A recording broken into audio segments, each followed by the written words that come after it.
নমস্কার বন্ধুরা, আরএস গল্প কথায় আপনাদের সবাইকে স্বাগত। আশা করি আপনারা সবাই সুস্থ আছেন।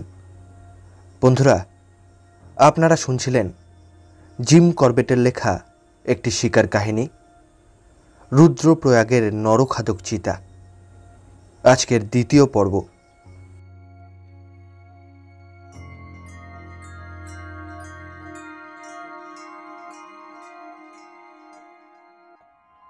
উনিশশো সালে নৈনিতালের শালে থিয়েটারে গিলবার্ট সালিভানের দি ইওমেন অব দি গাড ছবিটার এক বিরতির সময় রুদ্রপ্রয়াগের নরখাদকটা সম্বন্ধে আমি সর্বপ্রথম সঠিক খবর পাই।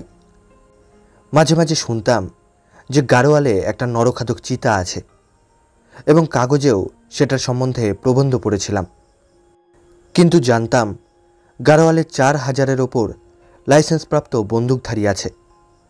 তাছাড়া রুদ্রপ্রয়াগের মাত্র 70 মাইল দূরে ল্যান্সডাউনে রয়েছে বহু সংখ্যক উৎসাহী শিকারী। কাজেই অনুমান করতাম যে চিতাটা মারবার উৎসাহে ওর ঘাড়ে গিয়ে পড়ছে। এই অবস্থায় নবাগত একজনকে কেউ পছন্দ করবে না।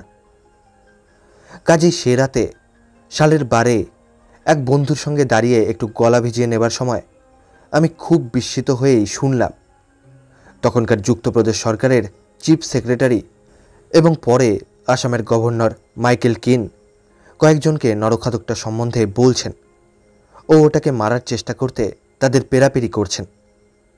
তার আবেদনে যে কোনো উৎসাহ জাগল না তা ওই দলের একজনের মন্তব্য ও আরেকজনের সমর্থন থেকেই বুঝলাম।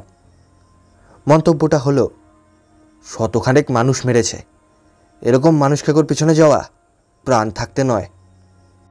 পরদিন সকালে মাইকেল কিনের সঙ্গে দেখা করে যা যা জানবার জানলাম। নরখাদকটা ঠিক কোন অঞ্চলে উপদ্রব করছে তা তিনি বলতে পারলেন না, তবে আমাকে রুদ্রপ্রয়াগে গিয়ে ইবটসনের সঙ্গে যোগাযোগ করতে বললেন।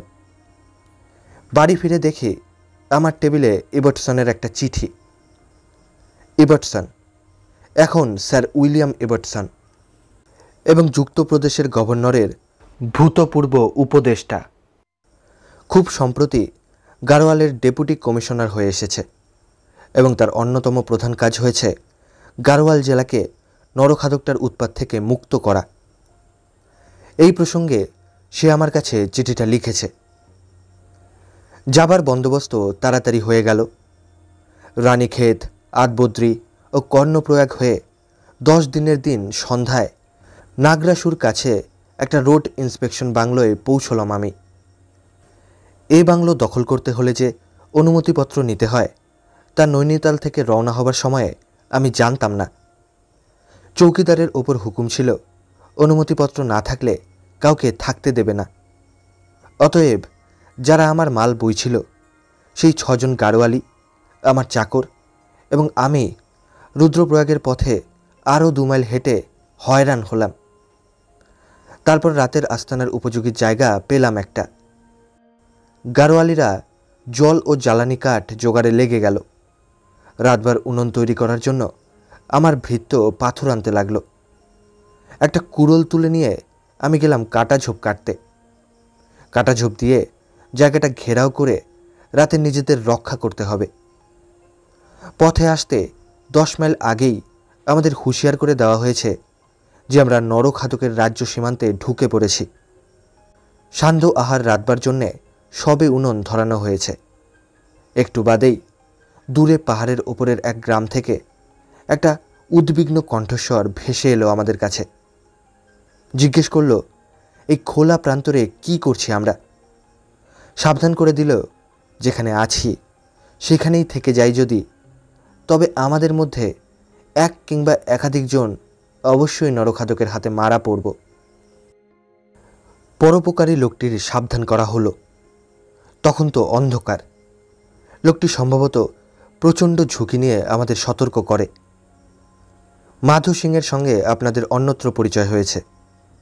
সে সকলের হয়ে বলল, আমরা এখানেই থাকবো সাহেব, লণ্ঠনের যথেষ্ট তেল আছে, সারা রাত জ্বলবে, আর আপনার রাইফেল তো আছেই।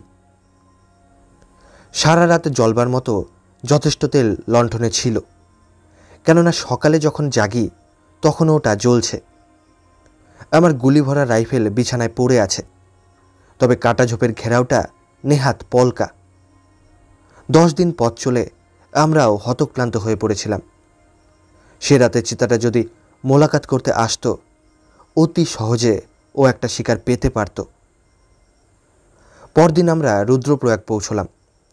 আমাদের সঙ্গে দেখা করতে ইবার্টসন যাদের পাঠিয়েছিল তাদের কাছে সাদর অভ্যর্থনা পেলাম।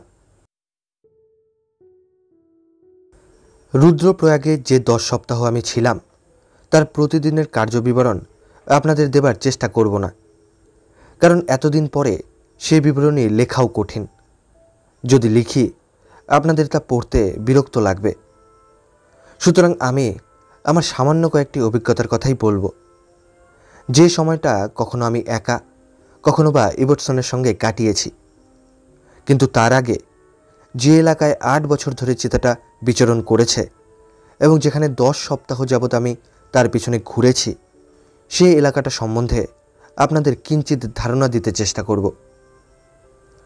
রুদ্রপ্রয়াগের পূর্ব দিকের পাহাড়টায় উঠলে আপনি ওই 500 বর্গমাইল এলাকাটার বেশিরভাগই দেখতে পাবেন। ওই এলাকায় রুদ্রপ্রয়াগের নরখাদক রাজত্ব করেছে। অলকনন্দা নদী এলাকাটাকে কম বেশি সমান 2 ভাগে ভাগ করেছে এবং কর্ণপ্রয়াগ পেরিয়ে দক্ষিণে রুদ্রপ্রয়াগের দিকে বয়ে গেছে। সেখানে তার সঙ্গে উত্তর পশ্চিম থেকে এসে মিশেছে মন্দাকিনী। 2 নদীর মাঝখানে ত্রিভুজাকৃতি অঞ্চলটা অলকনন্দার বাঁ পারের এলাকার চেয়ে কম খাড়াই, ফলে শেষোক্ত এলাকার চেয়ে প্রথমোক্ত এলাকায় গ্রামের সংখ্যা বেশি। আপনি দাঁড়িয়ে আছেন উঁচুতে।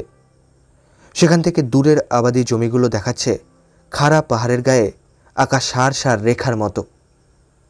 ওই রেখাগুলো হলো খেতি জমির স্তর। জমিগুলোর চড়াইয়ে তফাৎ প্রচুর। 1 গজ থেকে শুরু করে কোনো কোনো ক্ষেতে 50 গজ বা তারও বেশি। আপনি লক্ষ্য করে দেখবেন গ্রামের বাড়িগুলো সবসময়ই আবাদি জমির ওপর সীমানায়। দলছুট গরু ছাগল ও বুনো জন্তু জানোয়ারের ওপর নজর রেখে ক্ষেত আবাদ তাদের থেকে বাঁচাবার জন্যেই এইভাবে ঘরবাড়ি তৈরি করা। অতি বিরল 2-1টা ক্ষেত ছাড়া খেতি জমি ঘিরে কোনো ঝোপ বা বেড়া নেই। এই নিসর্গ দৃশ্য ছবির অধিকাংশই যে বাদামি ও সবুজ রঙের ছোপে আঁকা, তা হলো যথাক্রমে ঘেঁষো জমি ও বনভূমি। দেখবেন কয়েকটা গ্রাম একেবারে ঘেঁষো জমিতেই ঘেরাও, আবার অন্যগুলো একেবারে জঙ্গলে ঘেরাও। নিচে চাইলে দেখবেন সমস্ত দেশটাই অসমান ও বন্ধুর। অসংখ্য গভীর গিরিদড়ি ও খাড়াই ঢালের পাহাড়ে রচিত খচিত। এই অঞ্চলে রাস্তা বলতে মাত্র 2টি। একটি রুদ্রপ্রয়াগ থেকে বেরিয়ে চড়াই উঠে কেদারনাথ চলে গেছে, আরেকটি হলো বদ্রীনাথের যাবার প্রধান তীর্থপথ।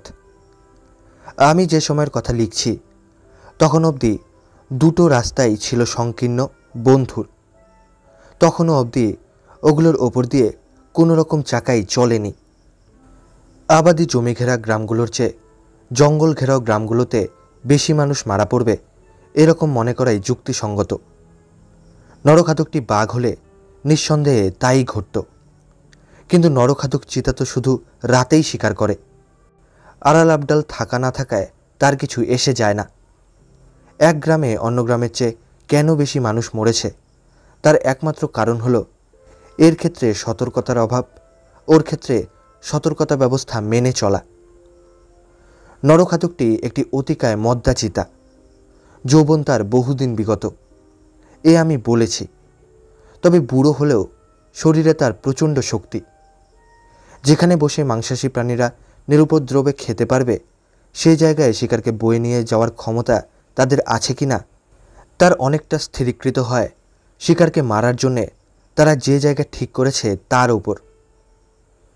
রুদ্রপ্রয়াগের নরখাদকের কাছে সব জায়গায় সমান, কারণ মারার পর ওর শিকারের মধ্যে যে মানুষ সবচেয়ে ভারী তাকেও ও বহুদূর বয়ে নিয়ে যাবার ক্ষমতা রাখত। যেবারকার কথা আমি জানি সেবারও 4 মাইল বয়ে নিয়ে গিয়েছিল মরি। আমি যেবারের কথা বলছি সেবার চিতাটি একটি পূর্ণবয়স্ক মানুষকে তার বাড়ির ভিতর মারে, তারপর জঙ্গল ঢাকা এক পাহাড়ের খাড়াই ঢাল বেয়ে 2 মাইল উঠে যায় মরি বয়ে। দূরের ঘনঝোপ জঙ্গলে ঢাকা ঢাল ধরে নেমে যায়। কেন করেছিল তার কারণ বোঝা ভার, কেননা রাতের প্রথম দিকেই মানুষটাকে ও হত্যা করে। পরদিন দুপুরের আগে চিতাটার পেছু পেছু যায়নি কেউ। এবং আগেই বলেছি 1918 থেকে 1926 সালের মধ্যে মোট 125 জন মানুষকে ওই নরখাদক চিতাটি হত্যা করে। আমাদের সকল অরণ্য প্রাণীর মধ্যে নরখাদক চিতা ছাড়া অন্য চিতাদের মারা সবচেয়ে সহজ, কেননা তাদের গন্ধ বিষয়ে কোনো অনুভূতিই নেই।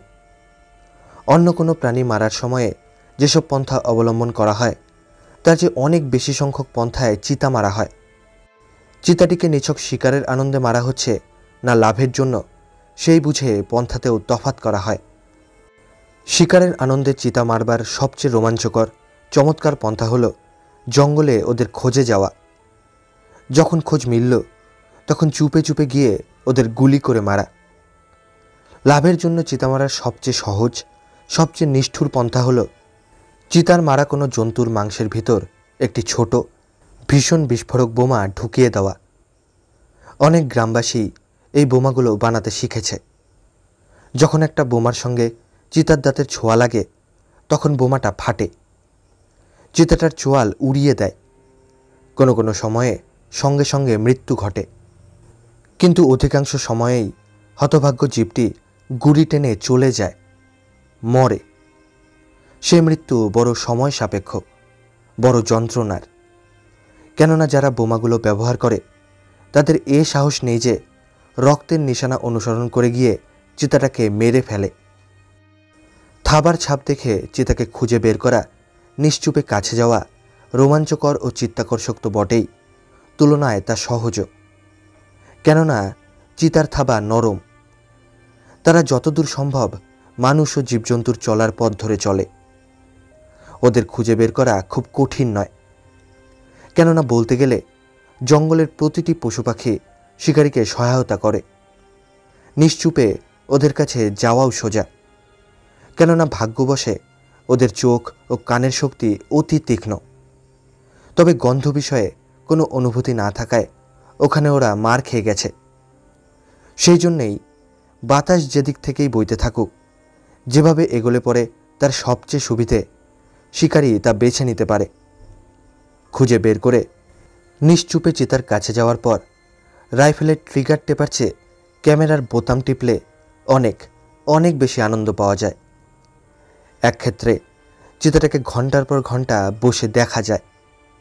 বসে দেখতে হলে চিতার চেয়ে সাবলীল লাবণ্য মনোগ্রাহী জন্তু জঙ্গলে দুটি নেই। ইচ্ছে মতো ক্যামেরার বোতাম টিপে এমন এক স্থায়ী দলিল রাখা যায় যাতে আগ্রহ কখনো ফুরোয় না। অন্য ক্ষেত্রে এক পলকের দেখা, ট্রিগারে একটি চাপ, লক্ষ্য যদি সঠিক হয় তবে একটি ট্রফি লাভ। সেই ট্রফির সৌন্দর্য, তাতে আগ্রহ দ্রুত চলে যায়।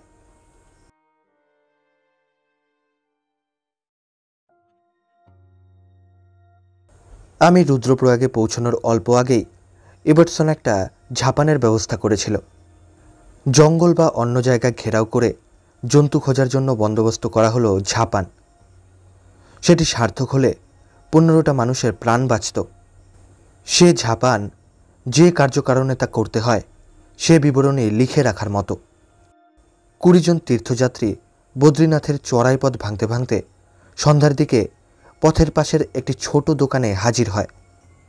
ওদের যা দরকার সব দেবার পর দোকানিটি ওদের রওনা হতে তাড়া দেয়। বলে 4 মাইল পথ এগোলে পরে ওরা যাত্রীশালায় পৌঁছবে। সেখানে ওরা আহার ও নিরাপদ আশ্রয় পাবে।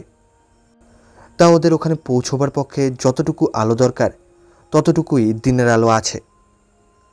তীর্থযাত্রীরা এই পরামর্শ নিতে নারাজ। ওরা বলল সেদিন ওরা দীর্ঘ পথ হেঁটেছে, আরও 4 মাইল হাঁটার পক্ষে বড়ই হতক্লান্ত। রাতের আহারের ব্যবস্থা ও রান্না করার এবং দোকানের লাগাও কাঠের মাচায় শোবার অনুমতি, এই সুবিধাটুকু মাত্র চায় ওরা। এই প্রস্তাবে দোকানি ঘোর আপত্তি জানায়। তীর্থযাত্রীদের বলে নরখাদকটি প্রায়ই ওর বাড়িতে হানা দেয়। খোলা জায়গায় শোয়া মানে মৃত্যু ডেকে আনা। বাদানুবাদ যখন চূড়ান্তে পৌঁছেছে, তখন মথুরা থেকে বদ্রীনাথ যাত্রী সাধু ঘটনাস্থলে হাজির হলো। সে তীর্থযাত্রীদের জোর সমর্থন জানালো, বলল, দোকানি যদি দলের মেয়েদের আশ্রয় দেয় তবে ও মাচাটায় পুরুষদের সঙ্গে শোবে। নরখাদক বা অন্য কোনো চিতা যদি পুরুষদের জখম করতে চেষ্টা করে, সাধু সেটাকে মুখে ধরে 2 টুকরো করে ছিঁড়ে ফেলবে। অনিচ্ছা সত্ত্বেও এ প্রস্তাবে দোকানিকে রাজি হতে হলো। 1 কামরার দোকান ঘরে বন্ধ দরজার পিছনে দলের 10টি মেয়ে ছেলে আশ্রয় নিল। 10টি পুরুষ সারি বেঁধে মাচাটিতে শুলো। সাধুটি রইল মধ্যিখানে। মাচার ওপর যারা শুয়েছিল সে তীর্থযাত্রীরা সকালে উঠে দেখে সাধুটি নিখোঁজ। যে কম্বলে সে শুয়েছিল তা দলা মোচড়া। গায়ে যে চাদর ঢাকা দিয়েছিল তার খানিকটা মাচার বাইরে, তাতে রক্তের দাগ। লোকগুলির উত্তেজিত কথাবার্তার আওয়াজে দোকানিটি দরজা খোলে। এক পলকেই দেখে কি হয়েছে। সূর্য উঠলে পরে দোকানিটি লোকগুলির সঙ্গে রক্তের চিহ্ন অনুসরণ করে পাহাড়ের নিচে নামে। 3টি খাঁজ কাটা ক্ষেত পেরোয় একটা নিচু পাঁচিলের কাছে পৌঁছয়। পাঁচিলের ওপারে সাধুটিকে খুঁজে পায় ওরা। শরীরের নিচের অংশ চিতাটি খেয়ে গেছে। সে সময় ইবটসন ছিল রুদ্রপ্রয়াগে। নরখাদকটির হদিশ পেতে চেষ্টা করছিল। ও থাকার সময়ে কেউ মারা পড়েনি। অলোকনন্দার পাশে দূরে একটা জায়গা, খুব মনে হয় ওটা চিতাটার লুকোবার জায়গা। স্থানীয় লোকদের সন্দেহ যতক্ষণ দিনের আলো থাকে ওখানেই লুকিয়ে থাকে ও। তাই ইবটসন আন্দাজেই ঝাপান চালাবে ঠিক করল। তাই এদিকে যখন ওই 20 জন তীর্থযাত্রী ছোট দোকানটির পথে চড়াই ভাঙছে, পাটোয়ারি এবং ইবটসনের কর্মচারীদের অন্যরা কাছাকাছি গ্রামগুলো ঘুরছে। সকালে যে ঝাপান হবে সেজন্যে তৈরি থাকতে বলে হুঁশিয়ার করে দিচ্ছে পুরুষদের। পরদিন সকালে তাড়াতাড়ি প্রাতরাশ সেরে ইবটসন ঝোলা পুল দিয়ে অলোকনন্দা পেরোল। পাহাড়ের চড়াই বেয়ে মাইলখানেক দূরে উপাসে গেল। ঝাপানের জন্যে যে যার জায়গায় দাঁড়ালো। সঙ্গে ছিল ওর স্ত্রী, এক বন্ধু, তার নাম আমি ভুলে গেছি, ওর কর্মচারীদের কয়েকজন আর 200 ঝাপানদার। ঝাপান যখন চলছে তখন রানার এসে সাধুকে মারার খবর দিল। ঝাপান শেষ হলো, তবে কাজ হলো না কিছুই। তাড়াতাড়ি সবাই পরামর্শ করে নিল। ফলে ব্যাপারটা দাঁড়ালো এই, ইবটসন ওর সঙ্গীরা 200 ঝাপানদার নদীর উজান মুখে 4 মাইল উজিয়ে গিয়ে একটা ঝোলা পুলে নদী পেরিয়ে বাঁ পার দিয়ে ফিরতি পথে হত্যার ঘটনাস্থলে পৌঁছবার জন্য নদীর ডান পাড়ের চড়াই ভেঙে রওনা হলো। ওর কর্মচারীরা যতজন পুরুষকে পারে জোগাড় করে দোকানে জমায়েত করার জন্যে গ্রামাঞ্চলে ছড়িয়ে পড়ল। দুপুর গড়িয়ে যেতে 2000 ঝাপানদার, অনেকগুলো বাড়তি বন্দুক জমায়েত হলো। দোকানের ওপরের উঁচু এবড়ো খেবড়ো পাহাড়টার ওপর থেকে নিচ অব্দি ঝাপান চালানো হলো। ইবটসনকে যদি চিনে থাকেন তাহলে ঝাপানের বন্দোবস্ত হয়েছিল পরম দক্ষতায়, সমান দক্ষতায় তা চালানো হয়েছিল। আপনাদের এ কথা আমাকে বলে দিতে হবে না। ঝাপানের উদ্দেশ্য কেন ব্যর্থ হলো তার একমাত্র কারণ হলো চিতাটা ও অঞ্চলেই ছিল না। যখন কোনো চিতা বা বাঘ নিজে থেকেই খোলা উন্মুক্ত জায়গায় মরি ফেলে রেখে চলে যায়, তার যে ও মরিতে আর আকর্ষণ নেই, এ তারই একটা লক্ষণ। খাওয়া সেরে এরা সব সময়ে মরি দূরে সরিয়ে নিয়ে যায়, কখনো 2-3 মাইল দূরে, কিংবা নরখাদকের ক্ষেত্রে হয়তো 10 বা আরও বেশি মাইল দূরে। তাই যখন পাহাড়ের ঝাপান চলছিল, নরখাদকটা 10 মাইল দূরে আরামে ঘুম দিচ্ছিল, এ খুবই সম্ভব।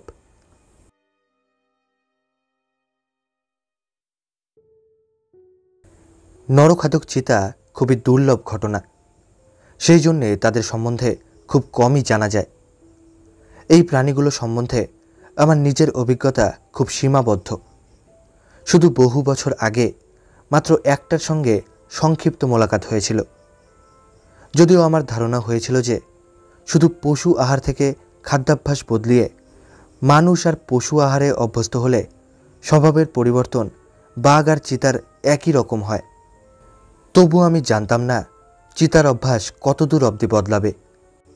এর মধ্যে আমি ঠিক করলাম নরখাদকটাকে মারতে চিতা মারার সাধারণ পদ্ধতিগুলোই প্রয়োগ করব। চিতা শিকারের সবচেয়ে প্রচলিত পদ্ধতি হচ্ছে হয় মরির ওপর, না হয় ছাগল বা ভেড়ার জ্যান্ত টোপ বেঁধে ওদের জন্যে বসে থাকা। এই দুটো পদ্ধতির যে কোনোটা কাজে লাগাতে গেলে একটায় দরকার মরি খুঁজে বের করা, অপরটায় দরকার চিতাটার অবস্থিতির খোঁজ পাওয়া। আমার রুদ্রপ্রয়াগ যাবার উদ্দেশ্য ছিল যাতে আরও মানুষ প্রাণ না হারায় তার চেষ্টা করা। আরেকটা মানুষ মরি হয়ে আমাকে তার উপর বসার সুযোগ করে দেবে সে পর্যন্ত অপেক্ষা করার আমার আদৌ ইচ্ছে ছিল না। কাজেই স্পষ্টই বোঝা যাচ্ছিল আমার কাজ হলো চিতাটা খুঁজে বের করে জ্যান্ত টোপের সহায়তায় তাকে গুলি করা। এখানে একটা ভয়াবহ প্রতিবন্ধ দেখা দিল। আশা করলাম সময় তা অন্তত অংশত দূর করতে পারব। আমাকে যে মানচিত্রগুলো দেওয়া হয় তাতে দেখি নরখাদকটা প্রায় 500 বর্গমাইলের এক এলাকা জুড়ে হানা দিয়ে বেড়াচ্ছে। যে কোনো জায়গাতেই একটি জানোয়ারকে খুঁজে বের করে গুলি করার পক্ষে 500 বর্গমাইল এক বিরাট এলাকা। অলকনন্দা নদী যে এলাকাটিকে কম বেশি দুভাগে ভাগ করেছে এ কথা যতক্ষণ ভেবে দেখিনি ততক্ষণ অবধি প্রথম দৃষ্টিতে মনে হয়েছিল যে জানোয়ার শুধু রাতে হানা দিয়ে ফেরে। গাড়োয়ালের এই পার্বত্য বন্ধুর অঞ্চলে তাকে খুঁজে বের করা প্রায় অসম্ভব কাজ। সাধারণে এই বিশ্বাস প্রচলিত ছিল যে অলকনন্দা নরখাদকটির কাছে কোনো প্রতিবন্ধই নয়। যখন নদীর একপারে শিকারের মানুষ খুঁজে পেতে ওর মুশকিল হয় ও নদী সাঁতরে ওপারে চলে যায়। এই বিশ্বাস আমি বাতিল করে দিই। আমার মতে কোনো চিতা কোনো পরিস্থিতিতেই নিজে থেকে অলকনন্দার খরস্রোত তুষার শীতল জলে নামবে না। আমার বদ্ধমূল বিশ্বাস হয় নরখাদকটি যখন এক পার থেকে অপর পারে যায় ও একটা ঝোলা পুলের ওপর দিয়ে পেরোয়। ও এলাকায় দুটি ঝোলা পুল, একটি রুদ্রপ্রয়াগে, অন্যটি নদীর প্রায় 12 মাইল উজানে চাতোয়া পিপলে। এই দুটো পুলের মাঝে একটা দড়ির পুল আছে। ঝাপানের দিন ওটার ওপর দিয়ে ইবার্টসন ওর দল আর 200 লোক নদী পেরিয়েছিল। আমি এই জাতের যত পুল দেখেছি তার মধ্যে এই দড়ির পুলটার মতো ভয় জাগানো বস্তু কখনো দেখিনি। ইঁদুর ছাড়া অন্য কোনো প্রাণী সম্ভবত ওটা পেরোতে পারে না। দুটো হাতে পাকানো ঘাসের দড়ি, পুরনো হয়ে কালো হয়ে গেছে। নদী থেকে যে কুয়াশা ওঠে তার দরুন দড়ি দুটো পিছল। প্রায় 200 ফুট ফেনিল সাদা জলের ওপর দিয়ে চলে গেছে দড়ি দুটো।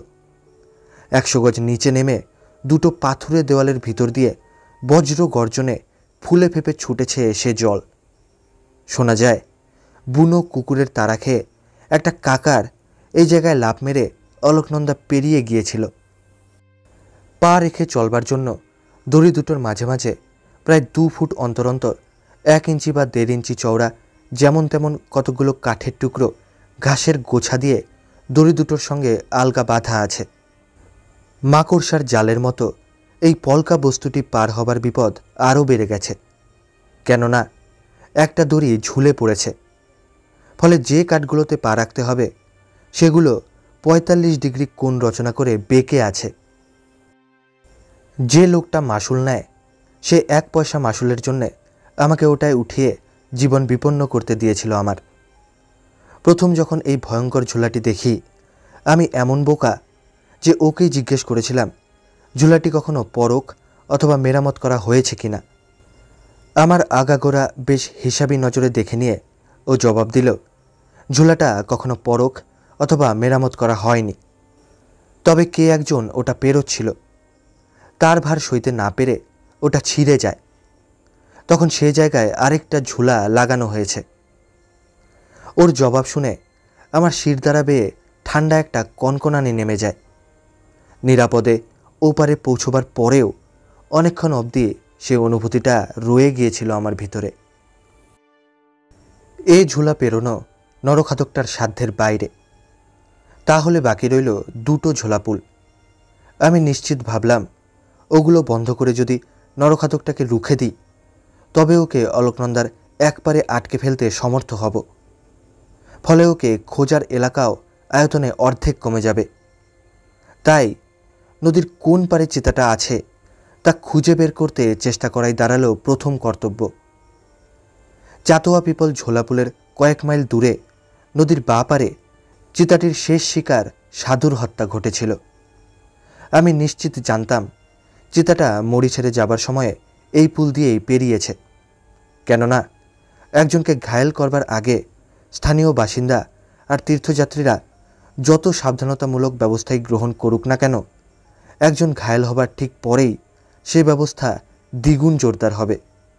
ফলে সেই একই অঞ্চলে পরপর শিকার জোগাড় করা চিতাটার পক্ষে অসম্ভব হয়ে উঠবে।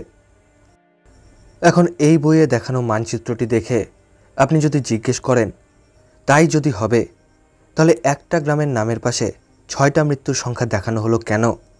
তাহলে বলি, অনির্দিষ্টকাল ধরে কোনো প্রচেষ্টা চালিয়ে যাওয়া যায় না। আমি শুধু এই উত্তরই দিতে পারি।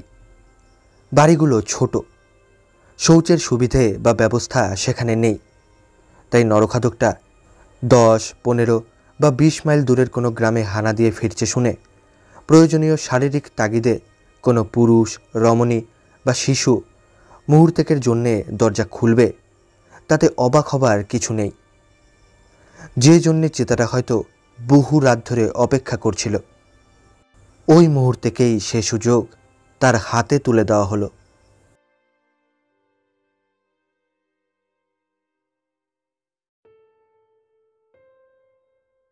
থাবার ছাপ দেখে নরখাদকটাকে চিনি তেমন কোনো ফটো বা অন্য কোনো উপায় ছিল না।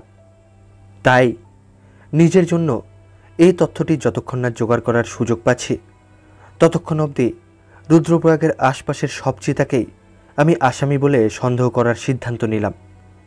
ঠিক করলাম যে চিতা সুযোগ দেবে তাকেই গুলি করব। যেদিন রুদ্রপ্রয়াগে পৌঁছই সেদিনই 2টো ছাগল কিনি। পরদিন সন্ধ্যায় তীর্থপথের 1 মাইল গিয়ে একটিকে বেঁধে এলাম, অন্যটিকে অলোকনন্দার ওপারে নিয়ে একটা পথের ওপর বাঁধলাম। পথটা চলে গেছে ঘন ঝোপঝাড়ের জঙ্গল দিয়ে। ও পথে আমি একটা বড় মদ্দা চিতার থাবার পুরনো ছাপ দেখেছিলাম। পরদিন সকালে ছাগল দুটোকে দেখতে গিয়ে দেখি নদীর ওপারের ছাগলটাকে মারা হয়েছে, সামান্য মাংসও খাওয়া হয়েছে। একটা চিতাই যে ছাগলটা মেরেছে তা নিয়ে কোনো প্রশ্নই উঠতে পারে না। তবে ওটিকে খেয়েছে কোনো ছোট প্রাণী, সম্ভবত পাহাড়ে বেজি। দিনের বেলায় নরখাদকটার কোনো খবর পেলাম না, সুতরাং মরা ছাগলটার উপরে বসা সাব্যস্ত করলাম এবং বেলা 3টের সময় মরি থেকে গজ 50 দূরে একটা ছোট গাছের ওপর গিয়ে বসলাম। যে 3 ঘন্টা গাছের উপর ছিলাম সে সময় চিতাটা যে কাছাকাছি কোথাও আছে, কোনো জীবজন্তু বা পাখির ব্যবহার থেকে এমন কোনো লক্ষণই বুঝতে পারলাম না। যখন অন্ধকার ঘনিয়ে আসছে তখন গাছ থেকে নেমে ছাগলের দড়িটা কেটে নিলাম। চিতাটা আগের রাতে সেটা ছেড়ার কোনো চেষ্টাই করেনি। তারপর বাংলোর দিকে পা চালিয়ে দিলাম। আগেই বলেছি যে নরখাদক চিতা সম্বন্ধে আমার অভিজ্ঞতা খুবই কম, কিন্তু কয়েকটা নরখাদক বাঘ আমি দেখেছি। গাছ থেকে নামার পর থেকে বাংলোয় পৌঁছানো পর্যন্ত অতর্কিত আক্রমণ থেকে বাঁচবার জন্যে সব রকমভাবে সতর্ক রইলাম। ভাগ্যিস তা করেছিলাম। পরদিন বেশ সকালে বেরিয়ে পড়ে বাংলোর গেটের কাছেই একটি বড় মদ্দা চিতার থাবার ছাপ দেখতে পেলাম। ছাপ অনুসরণ করে গিয়ে দেখি সেগুলো এসেছে একটা ঘন জঙ্গলে ভরা খাদ থেকে। যে পথটার কাছে ছাগলটা পড়েছিল খাদটা সে পথ পার হয়ে চলে গেছে। রাতে ছাগলটাকে কেউ ছোঁয়ওনি। যে চিতাটা আমাকে অনুসরণ করেছিল সেটা নিশ্চয়ই নরখাদকটাই হবে। নরখাদকটা এখন নদীর এ ধারে, আমাদের দিকে। এই কথা জানিয়ে দিয়ে হুঁশিয়ার হতে বললাম গ্রামে গ্রামে গিয়ে গ্রামবাসীদের। পথে যার সঙ্গে দেখা হলো তাদের সকলকে। 2 পায়ে যত দূর বয় তত মাইল হেঁটে হেঁটে এ কথাই বললাম বাকি দিনটা ধরে। সেদিনটা কিছু ঘটল না, কিন্তু পরদিন সকালে গোলাপ রাইয়ের পিছনের জঙ্গলগুলোয় অনেকক্ষণ ধরে সন্ধান চালিয়ে এসে সবে প্রাতরাশ শেষ করেছি। এমন সময় একটি লোক উত্তেজিতভাবে ছুটে এসে খবর দিল যে আগের রাতে নরখাদকটি বাংলোর ওপরের একটা পাহাড়ি গ্রামে একটা স্ত্রীলোককে মেরেছে, যেখান থেকে এক নজরে আপনি নরখাদকটার 500 বর্গমাইল বিচরণ ভূমির সবটা দেখেছিলেন, সেই পাহাড়টায় এবং প্রায় সেই জায়গাতেই। কয়েক মিনিটের মধ্যে আমি প্রয়োজনীয় সব জিনিস গুছিয়ে নিলাম। একটা বাড়তি রাইফেল আর শটগান, গুলি, দড়ি আর খানিকটা মাছ ধরা ছিপের সুতো। খাড়াই পাহাড় ভেঙে রওনা দিলাম। সঙ্গে রইল গ্রামবাসীটি, আমার নিজের লোক 2 জন। দিনটা বেজায় গুমোট, ভ্যাপসা গরম। দূরত্ব যদিও বেশি নয়, বড়জোর 3 মাইল, তবু ওই রোদের ভিতর 400 ফুট চড়াই ভাঙা বেশ কষ্টকর হয়েছিল। ঘামে প্রায় নেয়ে উঠে গ্রামে গিয়ে পৌঁছলাম। মৃত স্ত্রীলোকটির স্বামীর কাছে কাহিনীটা শুনলাম। উনুনের আলোয় রাতের খাওয়া শেষ হলে স্ত্রীলোকটি এঁটো বাসনগুলো ধোয়ার জন্যে দরজার কাছে নিয়ে যায়। পুরুষটি তখন তামাক খেতে বসে। দরজার কাছে গিয়ে স্ত্রীলোকটি চৌকাঠের ওপর বসে এবং বসার সঙ্গে সঙ্গেই বাসনগুলো সশব্দে মাটিতে পড়ে যায়। কি ঘটল দেখার মতো যথেষ্ট আলো ছিল না। উৎকণ্ঠায় ডাকাডাকি করেও যখন সাড়া পায়নি, তখন পুরুষটি ছুটে গিয়ে খিল তুলে দরজা এঁটে দেয়। ও বলল, একটা মৃতদেহ উদ্ধার করতে চেষ্টা করতে গিয়ে নিজের জীবনটা বিপন্ন করে লাভ কি হতো? যুক্তিটা হৃদয়হীন, তবে অকাট্য। আমি বুঝলাম ও যে শোক প্রকাশ করছে তা ওর স্ত্রীর মৃত্যুর জন্যে ততটা নয়। কয়েকদিনের মধ্যে যে ছেলে উত্তরাধিকারী জন্মাবে বলে ও আশায় ছিল, তার মৃত্যুতেই ওর বেশি শোক। যে দরজা থেকে স্ত্রীলোকটিকে ধরে নিয়ে গেছে সেটা একটা 4 ফুট চওড়া গলির ওপর। 50 ফুট লম্বা এই গলিটার দুধারে 2 সারি বাড়ি। বাসনগুলো ছড়িয়ে পড়ার শব্দ আর তারপরেই লোকটির উৎকণ্ঠিত ডাক শুনে গলির সমস্ত দরজা নিমেষে বন্ধ হয়ে গেল। মাটির উপর দাগ থেকে বোঝা গেল যে চিতাটা হতভাগ্য স্ত্রীলোকটিকে সারাটা গলি টেনে নিয়ে গিয়েছে। তারপর তাকে মেরে পাহাড়ের নিচের দিকে খানিকটা দূরে কয়েকটা ধাপ জমির সংলগ্ন একটা ছোট খাদের ভিতর বয়ে নিয়ে গিয়েছে। এখানে বসেই সে খেয়েছে এবং এখানেই ফেলে রেখে গিয়েছে শোচনীয় ভুক্তাবশিষ্ট। একটা সরু ধাপ জমির এক সীমান্তে খাদের মধ্যে দেহটা পড়েছিল। অন্য মাথায় 40 গজ দূরে একটা পাতাবিহীন বেটে আখরোট গাছ, তার উপর একটা খড়ের মাচা। খড়ের এই মাচাটা হলো মাটি থেকে 4 ফুট ওপরে, 6 ফুট উঁচু। এই খড়ের মাচার ওপরই বসবো স্থির করলাম। দেহটার কাছ থেকে শুরু হয়ে একটা সরু পথ নালার মধ্যে নেমে গিয়েছে। এই পথের ওপর যে চিতাটা মেয়েটিকে মেরেছে তার থাবার ছাপ দেখতে পেলাম। 2 রাত আগে ছাগলের মোড়ের কাছ থেকে রুদ্রপ্রয়াগের বাংলো পর্যন্ত যে ছাপগুলো আমাকে অনুসরণ করেছিল অবিকল সেই রকম। থাবার ছাপগুলো বিগত যৌবন অতিকায় এক মদ্দা চিতার, সামান্য একটু খুঁতযুক্ত, কেননা তার পিছনের বা থাবার কোনায় 4 বছর আগে একটা গুলি লেগে থাবাটা কুঁচকে দেয়। গ্রাম থেকে 2টো শক্ত 8 ফুট লম্বা বাঁশ জোগাড় করলাম। নিচের ক্ষেত আর যে ক্ষেতে মরিটা পড়ে আছে, 2টো ক্ষেতের মাঝে একটা খাড়া বাঁধ। সেই বাঁধের কাছের মাটিতে শক্ত করে গেড়ে দিলাম বাঁশ 2টো। বাঁশ 2টোতে আমার বাড়তি রাইফেল ও শটগান শক্ত করে পুঁতলাম। রেশমি মাছ ধরা সুতো বন্দুকগুলোর ঘোড়ার সঙ্গে বাঁধলাম। সুতোর ফাঁস ট্রিগার গার্ডের ওপরে গলিয়ে পেছনে টেনে নিয়ে পথের দূরে একটু ওপরে পাহাড়ের গায়ে পোতা 2টো কাঠের গোজের সঙ্গে বেঁধে দিলাম। গত রাতে যে পথে এসেছে সে পথে চেতাটা এলে সুতোয় টান লাগলে ও আপনা থেকেই গুলি খাবে, সে সম্ভাবনা ভালো মতোই রইল। অপরপক্ষে চিতাটা যদি সুতোগুলো এড়াতে পারে অথবা অন্য কোনো পথে আসে, ও যখন মরি খাচ্ছে তখন যদি আমি ওকে গুলি করি, তবে যে পথে পিছু হটে পালানো সবচেয়ে স্বাভাবিক, সে পথে পালালেও ও সুতোর ফাঁদে গিয়ে পড়বে, এ প্রায় নিশ্চিত। ফাঁদটা ওর পালাবার পথের ওপর। চিতাটার গায়ের রং এমন যে তাই ওকে আত্মগোপনে সহায়তা করে। মরির গা থেকেও সব জামাকাপড় খুলে ফেলা হয়েছে। অন্ধকারে দুজনকেই দেখা যাবে না, তাই কোন দিকে গুলি করব তার আন্দাজ পাওয়ার জন্য আমি খাদ থেকে এক চাঙড় সাদা পাথর আনলাম। মরিটার কাছাকাছি ফুটখানেক দূরে ক্ষেতের কিনারায় সেটা রাখলাম। নিচের বন্দোবস্ত আমার মনোমতো করেই সারা হলো। এবার খড়ের মাচার ওপর আরামে বসার বন্দোবস্ত করলাম। খানিক খড় টেনে ফেলে দিলাম। খানিক পেছনে খানিক সামনে আমার কোমর ঢেকে পাজা করলাম। মরি আমার সামনে, গাছে পিঠ ঠেস দিয়ে বসেছি।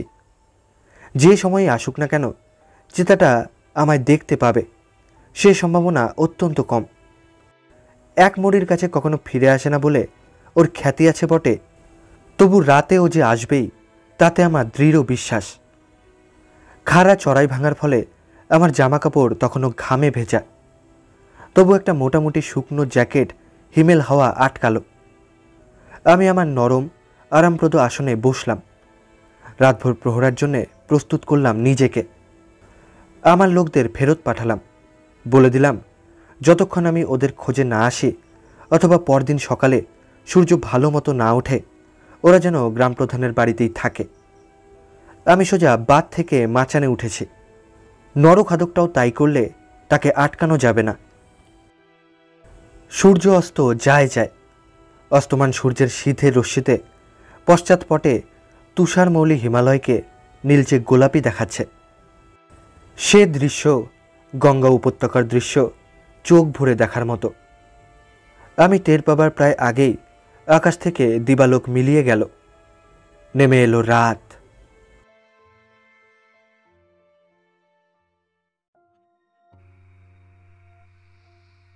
অন্ধকার শব্দটা যখন রাত্রি সম্পর্কে ব্যবহৃত হয় তখন সেটা একটা আপেক্ষিক শব্দ, তার কোনো নির্দিষ্ট মান নেই। একজনের কাছে যা সূচিভেদ্য অন্ধকার, আরেকজনের কাছে তা শুধু অন্ধকার, এবং তৃতীয় জনের কাছে তা মোটামুটি অন্ধকার।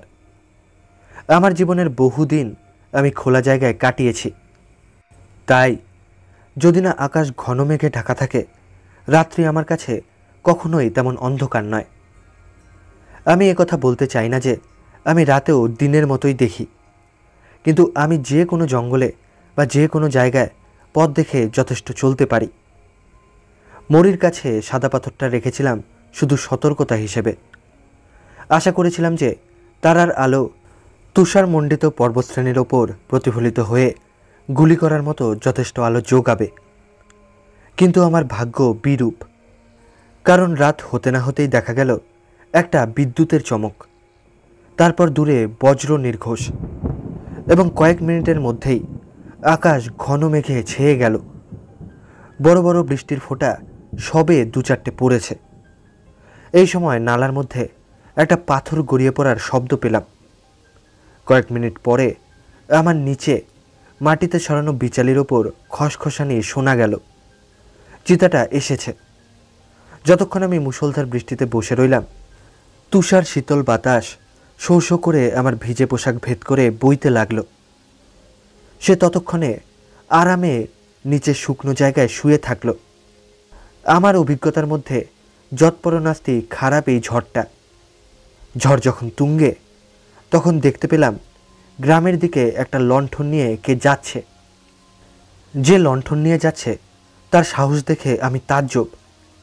কয়েক ঘন্টা বাদে তবে আমি জানতে পারি যে লোকটি অমন সাহসে ঝড় ও চিতাকে পরোয়া না করে যাচ্ছিল সে সেদিন বাধ্য হয়ে 30 মাইল হেঁটে পাউরি থেকে এলো। রাতে গুলি করার জন্য সরকার আমাকে যে ইলেকট্রিক টর্চ দেবেন বলে কথা দেন সেটি আনলো ও। মাত্র 3 ঘন্টা আগে এই টর্চটা এসে পৌঁছতো যদি, তবে বৃথায় অনুশোচনা। চিতাটা যদি ওদের গলায় দাঁত না বসাতো তাহলেই যে পরে যে 14 জন লোক মারা পড়ে তারা আরও কিছুকাল বাঁচত এ কথা কে বলতে পারে। তাছাড়া সময়ের টর্চটা এসে যদি পৌঁছতো সে রাতে আমি চিতাটাকে মারতামই তারও কোনো নিশ্চয়তা নেই। আমার হাড় অবধি কাঁপিয়ে দিয়ে বৃষ্টি হঠাৎ থামল। মেঘ কাটছে। এমন সময়ে হঠাৎ সাদা পাথরটা ঢাকা পড়ল। একটু বাদেই শুনলাম চিতাটা খাচ্ছে। গত রাতে খাদে শুয়ে খাদের দিক থেকে মুড়ি খেয়েছে। আজ রাতেও ও তাই করবে আশা করে আমি মুড়ির কাছে সাদা পাথরটা রেখেছিলাম। বোঝাই যাচ্ছে বৃষ্টির ফলে খাদের ভিতর ছোট ছোট ডোবে জল জমেছে। সেগুলো এড়াতে চিতাটা নতুন একটা জায়গা বেছে নিয়ে বসেছে, ফলে আমার নিশানাটা আড়াল করে দিয়েছে।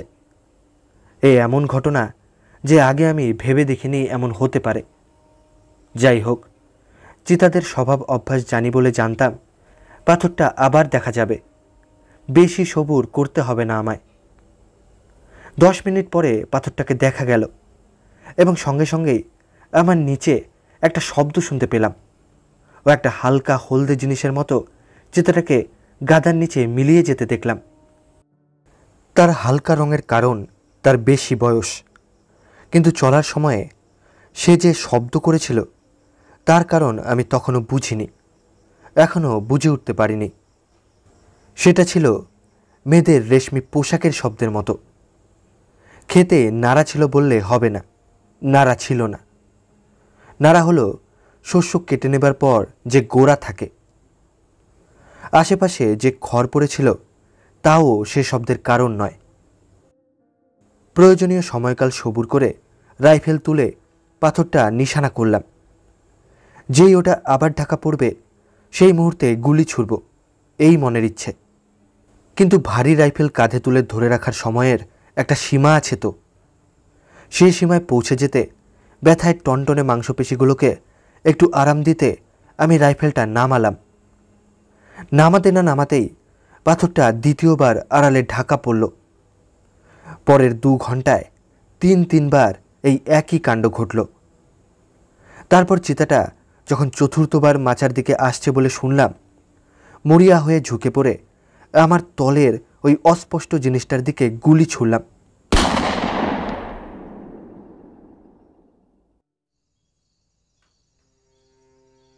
সরু ধাপ জমিটা, যেটাকে আমি প্রচলিত ক্ষেত নাম দিয়েছি, সেটা এখানে মাত্রই 2 ফুট চওড়া।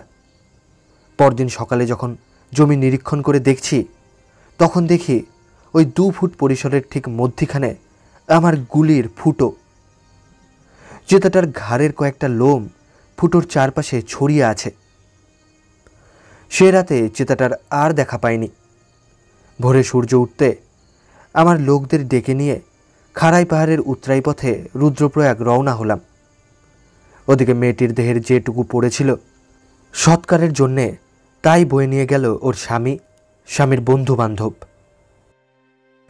রাতের ব্যর্থতার পর ঠান্ডায় জমে গিয়ে যখন রুদ্রপ্রয়াগের দিকে ফিরে যাচ্ছিলাম, তখন আমার মন তিক্ততায় ভরে গেছে। কারণ যেদিক থেকেই দেখা হোক, এতে কোনো সন্দেহ নেই যে গাড়োয়ালের সঙ্গে এবং আমার সঙ্গে অদৃষ্ট একটা বিশ্রী চাল চেলেছে, যা আমাদের প্রাপ্য নয়। আমার যোগ্যতা যাই হোক না কেন, আমাদের পাহাড়ের মানুষগুলো নরখাদকের ব্যাপারে আমাকে অলৌকিক শক্তিসম্পন্ন বলে মনে করে। আমি আসার আগেই খবর পৌঁছে গিয়েছিল যে গাড়োয়ালকে নরখাদক মুক্ত করতে আমি রওনা হয়ে পড়েছি। রুদ্রপ্রয়াগ পৌঁছতে তখনও অনেক দিনের পথ বাকি। এর মধ্যেই রাস্তায় যাদের সঙ্গে দেখা হয়েছে অথবা মাঠ থেকে বা গ্রাম থেকে যারা আমায় পথ চলতে দেখেছে, তারা আমার অভীষ্ট সিদ্ধিতে অটল বিশ্বাস রেখে যেভাবে আমায় অভিনন্দন জানিয়েছে, তা যেমন মর্মস্পর্শী তেমনি বিব্রতকর। যতই রুদ্রপ্রয়াগের কাছে আসছিলাম ততই এগুলোর মাত্রা বাড়ছিল। রুদ্রপ্রয়াগে আমি ঢোকার সময় কেউ যদি সেখানে থাকতো, তবে তার পক্ষে বিশ্বাস করাই কঠিন হতো যে জনতা যাকে ঘিরে ধরেছে সে কোনো যুদ্ধফেরত বীর পুরুষ নয়। সে নিজের ক্ষমতার সীমা সম্বন্ধে সম্পূর্ণ সচেতন একটি মানুষ। অত্যন্ত ভীত হয়ে সে ভাবছে যে কাজ সে হাতে নিয়েছে তা সম্পন্ন করা হয়তো তার সাধ্যের অতীত। যেখানে হয়তো প্রায় 50টা চিতা আছে, সেখানে বিশেষ একটা চিতাকে খুঁজে বের করে মারার পক্ষে 500 বর্গমাইল জায়গা একটা বিরাট এলাকা, বিশেষত যার সবটাই ঘন ঝোপ জঙ্গলে ভরা এবড়োখেবড়ো পাহাড়ি এলাকা। যতই এই বিরাট সুন্দর এলাকাটা দেখছিলাম, ততই যে কাজ হাতে নিয়েছি সে কথা ভেবে জায়গাটা অপছন্দ করছিলাম। এখানকার জনসাধারণের মনে স্বভাবতই তেমন কোনো সংশয় ছিল না। তাদের কাছে আমি অনন্য সাধারণ, কেননা আমি অন্যান্য এলাকা নরখাতকের হাত থেকে বাঁচিয়েছি। এখন তাদের মধ্যে এসেছি তাদের দীর্ঘ 8 বছরের উৎপাতটাকে উৎখাত করতে। তারপর অবিশ্বাস্য রকম বরাত জোরে আমি আসার কয়েক ঘন্টার মধ্যেই যাকে মারতে এসেছি সেই জন্তুটা আমার একটা ছাগল মেরেছে। উপরন্তু অন্ধকারের পর খানিকটা সময় বাইরে থেকেই আমি জন্তুটাকে আবার অনুসরণ করে অলোকনন্দার যে পারে আসতে বাধ্য করেছি, সেখানে তাকে মারা অপর পারের চেয়ে কম কঠিন। এই প্রাথমিক সাফল্যের পর হতভাগ্য স্ত্রীলোকটি নিহত হয়েছে। যাতে আরও মানুষের প্রাণনাশ না হয় সে চেষ্টা করেছিলাম, তাতে ব্যর্থ হয়েছি। আমার ব্যর্থতাই আমায় চিতাটাকে গুলি করার সুযোগ করে দিয়েছে। অন্যথায় সে সুযোগ আমি কয়েক মাসের মধ্যেও হয়তো পেতাম না। আগের দিন আমার পথপ্রদর্শকের পিছনে চড়াই ভেঙে পাহাড়ে ওঠার সময় হিসেব করে দেখেছিলাম চিতাটাকে মারার সম্ভাবনা 2 বনাম 1। যদিও ইদানিং চিতাটা 1 মরির কাছে কখনো ফিরে আসে না বলে নাম কিনেছে। রাতটা ছিল অন্ধকার এবং আমার কাছে রাতে শিকারের উপযুক্ত কোনো সরঞ্জাম ছিল না। যেদিন আমি মাইকেল কিনের সঙ্গে দেখা করে জানিয়েছিলাম যে আমি গাড়োয়ালে যাব, তিনি জিজ্ঞেস করেছিলেন প্রয়োজনীয় সব কিছু আছে কি না। যখন বললাম আমার শুধু একটা রাতে শিকার করার টর্চ লাইট দরকার এবং সেজন্যে কলকাতায় তার করব, তখন তিনি বললেন যে আমার জন্যে সরকার এইটুকু করতে পারবেন এবং সবচেয়ে ভালো টর্চ যা পাওয়া যায় তা রুদ্রপ্রয়াগে গিয়ে আমি দেখতে পাব। টর্চটা এসে পৌঁছয়নি দেখে আমি অত্যন্ত নিরাশ হওয়া সত্ত্বেও খানিকটা আশা ছিল এই জন্যে যে অন্ধকারেও আমার মোটামুটি নজর চলত এবং সেজন্যই চিতাটাকে মারার সম্ভাবনা 2 বনাম 1 বলে ধরেছিলাম। সে রাতের অভিযানের ওপর এত নির্ভর করছিল যে আমি বাড়তি একটা রাইফেল আর বন্দুক সঙ্গে নিয়েছিলাম এবং খড়ের গাদার ওপরে আমার লুকোনো জায়গাটা থেকে সামনের দিকে তাকিয়ে যখন দেখলাম যে খুব অল্প দূরের পাল্লা থেকে আমি গুলি করতে পারবো এবং লক্ষ্য ব্যর্থ হলে অথবা প্রাণীটা শুধু আহত হলেও নিখুঁতভাবে লুকোনো বন্দুক আর রাইফেলের ফাঁদের মধ্যে তাকে এসে পড়তেই হবে, আমার আশা বেড়ে গেল এবং সাফল্যের সম্ভাবনাটা ধরে নিলাম 10 বনাম 1। তারপর এলো ঝড়। দৃষ্টির পরিধি সংকুচিত হয়ে শূন্যে এসে ঠেকল এবং টর্চের অভাবে আমি ব্যর্থ হলাম। বুঝলাম আমার ব্যর্থতার খবর কয়েক ঘন্টার মধ্যেই সারা উপদ্রুত এলাকাটায় ছড়িয়ে পড়বে। মনের তিক্ততা কমাবার আশ্চর্য সান্ত্বনাদায়ী ক্ষমতা আছে ব্যায়াম, গরম জল আর খাবারের। খাড়া উতরাই বেয়ে নেমে পথ ধরে এসে গরম জলে স্নান করে প্রাতরাশ খাওয়ার পর অদৃষ্টকে ধিক্কার দেওয়া বন্ধ করলাম। রাতের ব্যর্থতাটাকে আরও যুক্তি দিয়ে বুঝতে পারলাম। মাটিতে একটা গুলি লেগেছে বলে আফসোস করাটা বালির ওপর দুধ পড়েছে বলে আফসোস করার মতোই নিরর্থক। চিতাটা যদি অলোকনন্দা পার হয়ে গিয়ে না থাকে তবে আমার তাকে মারার সম্ভাবনা বেড়েছে, কারণ এখন আমার কাছে আছে টর্চ লাইট, যেটা আমাকে এনে দেবার জন্যে রানাটি এই ঝড় জল আর চিতা 2 বিপদই তুচ্ছ করেছিল। এখন প্রথম কর্তব্য হচ্ছে চিতাটা অলোকনন্দা পার হয়েছে কিনা সেটা বের করা। আর যেহেতু আমার দৃঢ় বিশ্বাস একমাত্র কোনো একটি ঝোলাপুল দিয়েই তাকে যেতে হবে, আমি প্রাতরাশের পরই সেই খবরটা আনতে বেরোলাম।